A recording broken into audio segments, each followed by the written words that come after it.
Hey everybody, I am I'm in Galway. Made it about noon today. Um, I hit the ground running.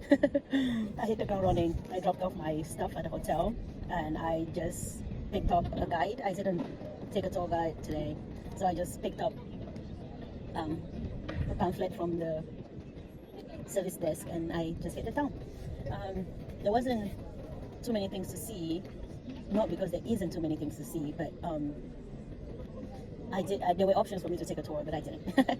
uh, I went to the museum, which was really, really good. The museum was really, really good. I think I spent maybe hour and a half in the museum or two. I'm not quite sure, but I spent a considerable amount of time in the museum.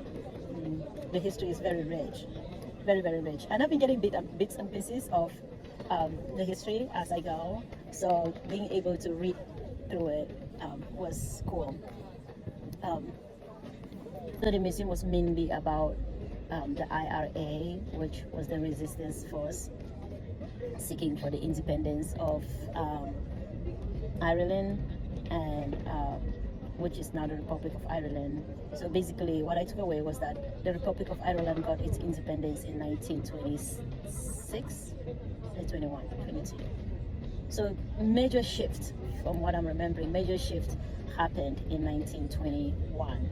That's when major shifts happened. But there were so many rebellions. I was like, okay, where does the story end? I know that there's an independent state now, but where does the story end? With just so many different dates and different rebellions and different groups that were rising to fight for the independence of the nation. And it was just a fascinating story to see how much it took for the country to be where it is today. And one thing that I found fascinating about the story is during the rebellion, they literally had to stop the rebellion during, I think, in the advent of the First World War, and join the British Army to fight. So instead of continuing their fight for independence, they paused their fight for independence and then joined the volunteer army to fight. And within the volunteer army that was fighting for Britain, they were able to also build a force from within the group that eventually kept fighting for the liberation of the Republic of Ireland. It was quite fascinating to just see how many, for me, I think what stood out was how many times they failed. How many times they failed, different leaders, different ideas, different ways of doing it, and how many times each idea failed and they had to find a truce or sign a treaty or come to an agreement that there were too much deaths on each side, and then stop and then start again.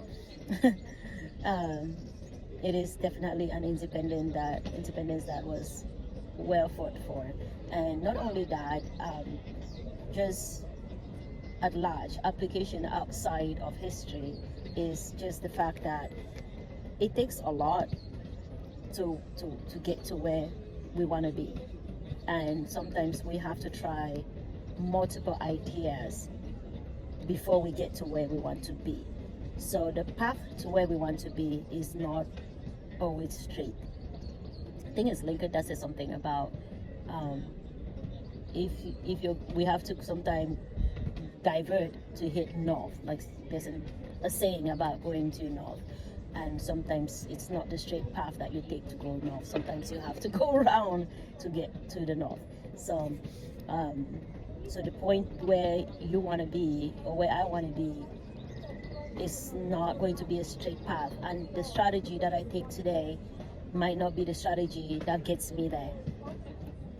The key is in the fight. It looks like the key is in the fight, and it looks like it is a fight that you get beat down, but you get up and you keep fighting. You get beat down, you get up, you keep fighting.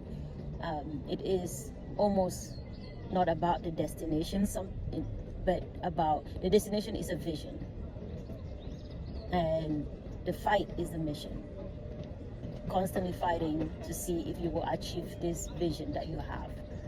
And it's not just one strategy that will help you achieve the vision that you have. It's multiple strategies. and the end result sometimes might not look like what you anticipated, but it will be close to what you anticipated. Between yesterday and today, I think what is written on my heart is that we will get there. We might not get there the way we think.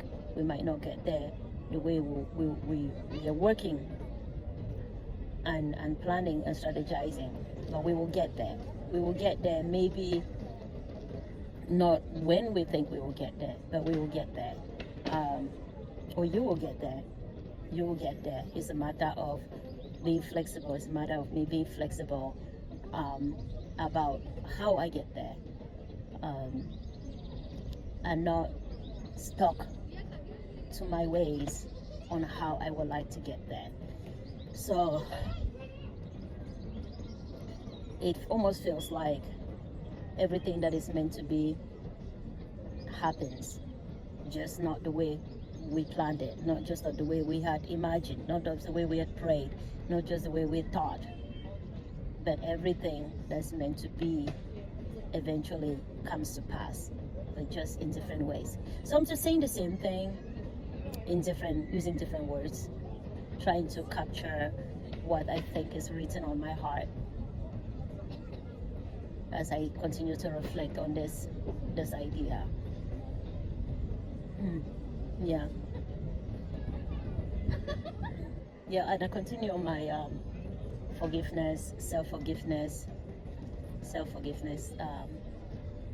meditations and actions and word to myself. For lack of a better word, I continue on my self-forgiveness, and today I forgive myself again for, I think what came to my heart today was failed relationships, failed dreams, failed relationships and failed dreams. I think that's what came to my heart today, and I just continue to forgive myself for failed relationships, for the things that I could have said that could have led to healthy relationships, for the things that I could have done that could have led to healthy relationships that I wasn't mindful to do, that I wasn't capable of doing, that I didn't have the skill or the know-how or the knowledge or the deep understanding or the wisdom to be able to do, that would have led to healthier relationship. And again, I thank God for the healthy relationships that I currently have, for the relationships that are fulfilling, for the relationships that are filling and not draining, for the relationship that enriches and not taps out, the kind of relationships that I walk away from and I don't feel drained, but I feel enriched, I feel fulfilled, I feel replenished. Saying replenish with a grain of salt, because I personally do not replenish by necessarily being in a lot of people. I replenish by taking alone time, by traveling. Sometimes I replenish by having one-on-one conversations that go beyond the surface level. I call it swimming deep, and those of my friends that know, we've talked about this. Swimming deep is one of the ways that I feel replenished, when you can have a conversation about really complex, deep issues with somebody, and in full transparency, full honesty, without any reservations or judgment, right?